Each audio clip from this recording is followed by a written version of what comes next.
Hi guys, welcome to my YouTube channel guys. So mayroon tayo ngayong Rider 150 carb type.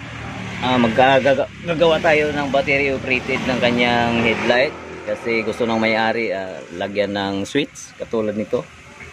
Ito yung switch niya, yan. So dito namin nilagay guys. So ang unang gagawin natin guys, hanapin nyo lang yung kulay dilaw na sakit nandito sa kanyang harapan, sa kanyang headlight. So yung sakit ng kanyang headlight, ito sakit ng kanyang switch papunta dito. Yan. So balik tayo dito guys. Ang gagawin nyo lang guys, bunutin nyo lang to, itong sakit na to. Pag binunot nyo yan, ayan, pag binunot nyo yan, ang hanapin nyo lang ito lang kulay dilaw na may lining na puti. So na mayroon din dito yan guys, kabila. Ayan. So kulay dilaw din, pero ang kanan yan. So dito tayo sa malaki. Ito yung kanyang supply ng kanyang headlight. So ayan na guys, no, tinanggal ko na ang kanyang sakit, yung kulay dilaw. Dito tayo maghanap ngayon guys, dito tayo banda sa papuntang dito sa may switch. Ito. Bunutin nyo lang to, ito guys, bunutin nyo lang. Tapos sungkitin nyo lang yan. Yan, yung kulay dilaw na may lining na white. So ayan. So bunutin nyo lang yan. Sungkitin nyo lang dito. Tapos bunutin nyo. Ayan. So nabunot na. So ngayon guys, pagkatapos nyan, ibalik nyo sa saksakan.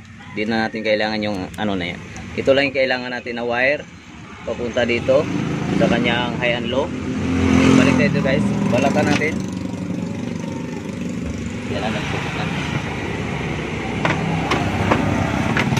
Tapos yan, gibalatan natin to guys. Balatan natin. Medyo ano nyo lang, ganyan nyo lang, para wag nyo na lang putulin, para kapag gusto nang ibalik ng may-ari na kanyang headlight, mabalik pa niya. So dito tayo sa kanyang on off switch. Ito yun, may dalawang wire. Yung isa nito dito mo ilagay, kahit magkabaliktaran to guys, walang problema. Yan, so dito mo ilagay yung isang kanyang.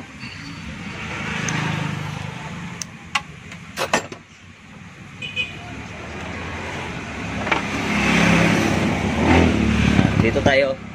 So ito, balatan natin. Medyo haba-habaan nyo lang guys para mas makapit mga busing. So itong isang wire, dalawang wire galing dito sa on off switch, dito natin ilalagay. Kahit magkabaliktaran yan, kahit magkabaliktaran yan, walang problema. So ilagay muna natin. Siguruhin nyo lang na magandang pagkakapit para hindi maglulos yung kanyang ilaw.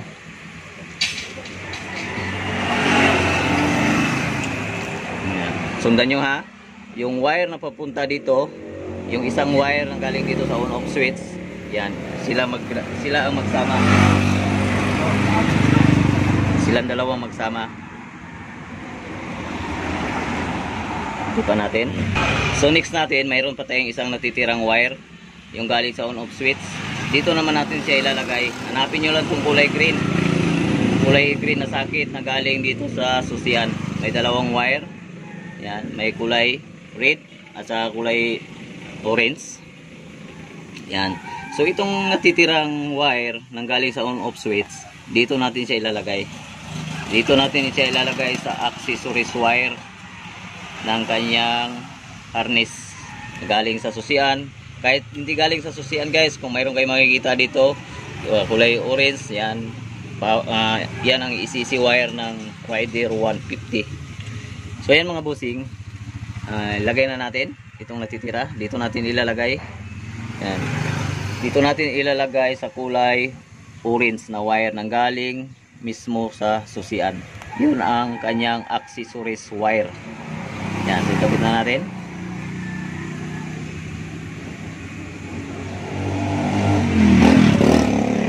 Ulitin ko mga busing, yung isang wire na natitira dito sa on-off switch, dito natin siya ilalagay sa kulay orange wire, sa accessories wire ng Rider 150 carb type.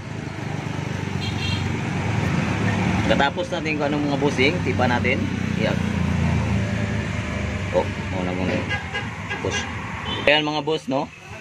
Yung wire ng on-off switch na isa, dito natin nilalagay sa kulay orange na accessories wire ng Rider 150. Tapos yung isang mga wire na galing dito sa on-off switch, dito naman natin ilalagay sa binunot natin na wire sa socket na papunta naman dito sa kanyang high and low. So ngayon, tapos na tayo dyan mga boss. Dito na, tapos na tayo dyan. So dito naman tayo mga boss.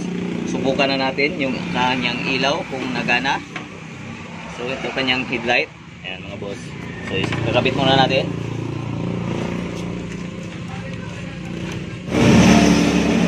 Balik na natin sa kanyang posisyon.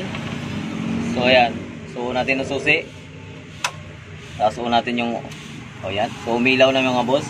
High and low. High. Low. So ayan mga boss, ganun lang kasimple mag battery operated ng Rider carb type 150. So sana masundan nyo yung aking ginagawa. So madali lang naman siyang gawin pag panahon maayos. So ayan mga boss, maraming salamat at sana may natutunan kayo sa aking mga ginagawa at kunting tulong na rin sa inyo yan sa mga baguhan lang sa mga wiring. So maraming salamat and God bless sa inyo.